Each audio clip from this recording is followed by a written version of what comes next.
বন্ধুরা, একটা কথা বেশ কিছুদিন ধরে শোনা যাচ্ছে, এসআইআরে ভুল হলে কাউকে ছেড়ে কথা বলবো না, লাখ লাখ লোক নিয়ে দিল্লিতে চলে যাব। এই যে ভেগ কথাগুলো, এইগুলো তো বলার কোনো প্রয়োজনই নেই।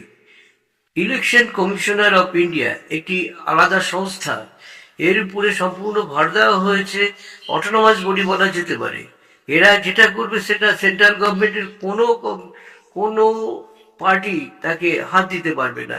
আর তাদের অর্ডারেই কিন্তু স্টেটে যারা এমপ্লয়ি থাকে তারাই কাজ করে, এবং তাদের আবার কন্ট্রোল করছে কারা? এখানকার মানে কাউন্সিলাররা, টিএমসি কাউন্সিলাররা কন্ট্রোল করছে। তো অদ্ভুত ব্যাপার, এদের কন্ট্রোলেই কিন্তু কাজ চলছে। এমনকি দেখা যাচ্ছে টিএমসি অফিস খুলেও বসে আছে, সেখানে বসে সে ফর্ম ফিল আপ করছে, সব করছে, এরাই করছে। তাই এইটা যদি হতে থাকে তাইলে ইলেকশন কমিশনের দোষ কোথায়? তোমরা যদি জল ঢুকিয়ে থাকো, সেই জলগুলো তো বের করে দেবে, এটাই তো কাজ।